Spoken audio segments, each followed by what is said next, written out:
Hi guys, welcome to part 2 of the 4 pillar theory जो मैं आपको पढ़ा रही हूँ नाबार्ड ग्रेड 2025 क्रैक करने के लिए।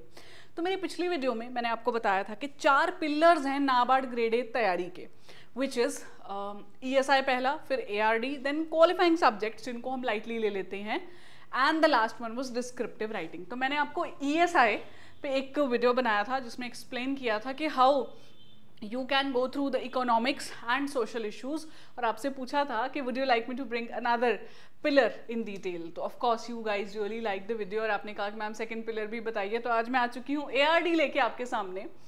तो इस वीडियो में all the important topics for ARD I will be explaining and how you can actually make this pillar your strength, इसकी बात करेंगे। लेकिन आगे बढ़ूँ मैं, उससे पहले आपको ये बता देना चाहती हूँ that if you are preparing sincerely for RBA grade B, NABARD grade A या रेगुलेटरी बॉडी के other exams like IRDA, PFRDA, NPS, तो आप हमारे चैनल को ज़रूर सब्सक्राइब कीजिए। Apart from subscribing you can also download our mobile application which has a lot of free content that you can access, और free content के साथ साथ में आपको बहुत अच्छे कोर्सेज एक अफोर्डेबल प्राइस पे मिल जाएंगे। ठीक है, तो उसके लिए मैं आपको एंड में बताऊंगी कि क्या कोड यूज़ कर सकते हो। अभी चलते हैं इस वीडियो में। तो एज आई हैव सेड, अगर आपने पहला पार्ट नहीं भी देखा है देख लेना, वहाँ पे ESI एक्सप्लेन किया है। आज मैं ARD की बात करूंगी, एग्रीकल्चर एंड रूरल डेवलपमेंट। ये सब्जेक्ट से ना बच्चे डरते हैं इस पेपर में। अब डरते इसलिए हैं क्योंकि मैं आपको बताती हूँ, ऐसा लगता है कि अगर एग्रीकल्चर नहीं आता हमें तो बड़ा मुश्किल है पेपर निकालना, बिकॉज नाबार्ड तो is all about agriculture and rural development. But let me tell you, आपको एक्सपर्टीज नहीं चाहिए है, आपको एग्रीकल्चर बैकग्राउंड नहीं चाहिए है। If you are ready to prepare a subject which is related to the agriculture theories और उसके साइंसेज से रिलेटेड है, then it shall be fine. क्योंकि ये एग्जामिनेशन होता ही जनरलिस्ट पोस्ट के लिए है, स्पेशलिस्ट भी है, बट उसमें तो ऑफकोर्स आपके पास क्वालिफिकेशन होनी चाहिए। तो कोई आपको बहुत ज़्यादा PhD लेवल, मास्टर्स लेवल की तैयारी नहीं चाहिए है। ठीक है, it is not going to matter. थोड़ा सा सब्जेक्ट बोरिंग लग सकता है, पर इसमें अच्छी चीज़ ये है कि स्टैटिक सिलेबस बहुत ज़्यादा है। 80% वेटेज जो है आपके स्टैटिक सिलेबस की है। स्टैटिक सिलेबस ज़्यादा नहीं है, स्टैटिक सिलेबस की वेटेज ज़्यादा है। I would like to correct myself. Weightage is of 80%, current affairs की 20%। ESI में इसका ऑपोजिट था ना, ESI में ज़्यादा करंट अफेयर्स आ रहा था, कम स्टैटिक से आ रहा था। तो अच्छी बात यह है कि स्टैटिक अगर आप वंस फॉर ऑल प्रिपेयर कर लो तो आपकी टेंशन खत्म हो जाएगी कि मुझे बार बार जाके ARD के करंट अफेयर्स पढ़ने पड़ते हैं। You just go through the important chapters बहुत अच्छे से डिटेल में, एंड देन फिर करंट अफेयर्स रिपोर्ट स्कीम्स को प्रिपेयर कीजिए। मैं आपको लिस्ट ऑफ चैप्टर्स देने वाली हूँ as I promised with you in ESI video as well. Although मैं एनकरेज करती हूँ कि आप लोग सभी सारे चैप्टर्स को प्रिपेयर कीजिए, लेकिन ऑफकोर्स ये वो जो चीट ट्रिक होती है कि ये चैप्टर सबसे ज़्यादा कॉमन है, सबसे ज़्यादा पूछे जाते हैं पेपर में क्वेश्चंस, चाहे वो फेज़ 1 हो या फेज़ 2 हो, तो इन चैप्टर्स का नाम आता है। तो एग्रोनॉमी रहेगा सबसे ऊपर, बेसिक्स ऑफ एग्रीकल्चर आ जाएगा इसमें, एग्री इंजीनियरिंग, इसमें टूल्स भी आ जाते हैं, animal husbandry and poultry very important chapter, soil and water conservation, agrometeorology जिसमें आपके एग्री जोन्स आ जाते हैं एग्रो क्लाइमेटिक जोन्स के हिसाब से, और आपकी वेदर फोरकास्ट वाली चीज़ें, plantation and horticulture lengthy chapter but काम का है, फिशरीज पे अब सवाल आने लगे हैं, एंड इरीगेशन कहीं ना कहीं यहीं से रिलेट हो जाता है। तो अगर ये चैप्टर्स आप बहुत अच्छे से इन डेप्थ पढ़िए, नॉट तभी मैं आपको ये लिस्ट दे रही हूँ कि don't run behind the coverage of syllabus, in depth जाओ, नीचे जाओ, अंदर गहराई में जाओ कवर करने की, कि जितना ज़्यादा हो सके और उसको रिटेन करने की कोशिश करो, रिवाइज करने की कोशिश करो। ये आपको पढ़ना है ARD स्टैटिक के लिए बहुत अच्छे से। डिस्क्रिप्टिव सवाल भी आते हैं इस पर, भूलना मत।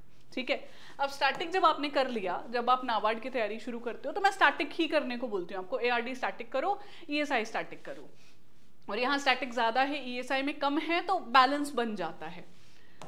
अब आते हैं करंट अफेयर्स पे। करंट अफेयर्स जो है वो भी इंपॉर्टेंट हैं, हम छोड़ तो नहीं सकते, और गवर्नमेंट स्कीम्स के बिना तो आप पेपर निकाल ही नहीं सकते हो नाबार्ड का, क्योंकि ESI में भी गवर्नमेंट स्कीम्स आती हैं, and these are actually common.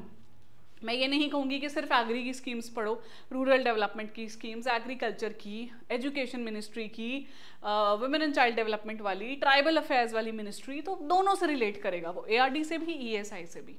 But current affairs में you have to cover government schemes, reports and rankings, current developments. तो सबसे पहले I would like to talk about the government schemes. Newly released schemes पिछले 9 महीने से 1 साल की, of course जो रिलेट करेंगी एग्री से तो करेंगी ही, रूरल डेवलपमेंट से तो करेंगी ही, पर ईएसआई भी कवर हो जाएगा अगर आप कर लोगे वही ministry of education, ministry of health, women child development, skill development, entrepreneurship, ministry of finance, वो वाली स्कीम्स। अच्छा, स्कीम्स जो मेंशन की गई हैं लेटेस्ट यूनियन बजट सर्वे में, चाहे पुरानी स्कीम्स या नई स्कीम्स हो। अच्छा, ओल्ड स्कीम्स जो पिछले 6 महीनों में न्यूज़ में रही हैं वो करनी है। इनका सोर्स अगर आपके पास कोर्स नहीं है तो पीआईबी और विकासपीडिया। पीआईबी में न्यूज़ मिल जाएगी, न्यू स्कीम्स मिल जाएंगी, उसकी डिटेल विकासपीडिया पे मिल जाएगी, गवर्नमेंट साइट है, चले जाइए। It will be a difficult task, तभी मैं कहती हूँ कि कोर्स लेना बेहतर रहता है, उससे आपको एक डायरेक्शन रहती है कि बस यही चीज़ें मुझे पढ़नी है, ठीक है। फिर आते हैं रिपोर्ट्स रैंकिंग्स पे। तो लेटेस्ट रिपोर्ट्स पढ़ना प्लीज़, क्योंकि रिपोर्ट ना हर साल आ रही है, हर 6 महीने में आ रही है, तो बच्चे कंफ्यूज होते हैं कि मैम पुरानी भी पढ़नी है क्या। जैसे नाबार्ड की एनुअल रिपोर्ट है, इसी साल की पढ़ोगे आप, लेटेस्ट अगस्त में रिलीज होती है, तो वो पढ़नी है आपने। And then there are certain reports जैसे agri census, livestock census, handloom census, economic survey, again angle economics का, ये एग्रीकल्चर का लेके, यूनियन बजट, नाबार्ड की annual report, any other report जो कि रिलीज की है किसी इंटरनेशनल या नेशनल बॉडी ने, वही जो ईएसआई में पढ़ी थी, यहाँ भी ये सोच के कि इसका भी पार्ट है, रिवाइज कर लेना। ऑल्दो पूछा नहीं जाएगा उसमें से, पूछा ज़्यादातर स्कीम से जाता है या नाबार्ड की एनुअल रिपोर्ट से जाता है या फिर करंट डेवलपमेंट से, ठीक है। करंट डेवलपमेंट्स के लिए, रिपोर्ट्स के लिए आप कृषि जागरण वेबसाइट पढ़ सकते हो, directorate of economics and statistics सारे प्रोडक्शन डेटा, हॉर्टिकल्चर डेटा, सारे डेटाज रिलीज करते रहते हैं। एंड बिजनेस लाइन में तो एग्री सेक्शन अलग से ही बना हुआ है। देखिए, अगर ये आप खुद नहीं रेफर करना चाहते हो तो ऑफकोर्स जैसे मैंने कहा, हमारे जो एग्री एक्सपर्ट्स हैं वो आपको एग्री करंट अफेयर्स भी पढ़ाते हैं, तो आपकी लाइफ थोड़ी इजी हो जाएगी। पर तैयार हो खुद से मेहनत करने के लिए तो ये रिसोर्सेज आपने इनमें जाना है और जाके फाइंड आउट करनी है चीज़ें। करंट डेवलपमेंट्स की बात करूं तो वही जो पीछे बताया, प्रोडक्शन डेटा, एडवांस एस्टिमेट्स के कितना हॉर्टिकल्चर प्रोड्यूस होने वाला है, कितना वीट प्रोड्यूस होने वाला है, एमएसपी कितना होने वाला है, कोई गवर्नमेंट ने एमओयूज किए हैं, ट्रीटीज साइन की हैं एफएओ के साथ में, एग्रीमेंट्स किए हैं, या गवर्नमेंट ने क्या नए नए इनिशिएटिव्स लिए हैं related to the agriculture sector specifically, क्योंकि ईएसआई का करंट अफेयर्स आप पढ़ रहे हो। तो कहानी ये है कि ये कॉमन रहेंगे आपके ईएसआई एआरडी के। रिपोर्ट्स रैंकिंग्स थोड़े से इसमें अलग होंगे क्योंकि प्रोडक्शन से रिलेटेड हो जाएंगे डेटा आपका, और ये दोनों चीज़ें थोड़ी स्टैटिस्टिक्स वाली हो जाएंगी, पर ये इनका जो क्वांटिटी है वो कम है, जो क्वांटिटी है ईएसआई में वो बहुत ज़्यादा है, ठीक है। और ये भी मत भूलिएगा कि स्टैटिक यहाँ पे बहुत ज़्यादा वेटेज रखता है, तो ये गलती नहीं करनी है कि बस जी ईएसआई पढ़ लिया, ईएसआई के करंट अफेयर्स और एआरडी के स्टैटिक, नो, ईएसआई का स्टैटिक भी पढ़ना चाहिए आपको। मैंने लिस्ट दी है इंपॉर्टेंट चैप्टर्स की, वीडियो देख लेना।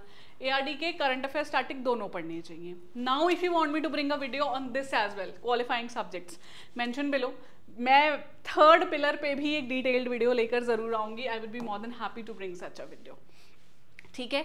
तो दैट्स इट, आपको बता देना मेरी रिस्पॉन्सिबिलिटी है कि हमने अभी लेटेस्ट बैच लाइव किया है नाबार्ड ग्रेड ए का, जहां मैं आपको economics and social issues पढ़ाऊंगी।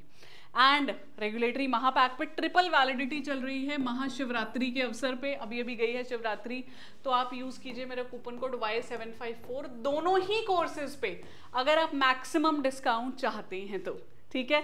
Thank you, bye bye, take care, all the best, do not forget to put a comment below.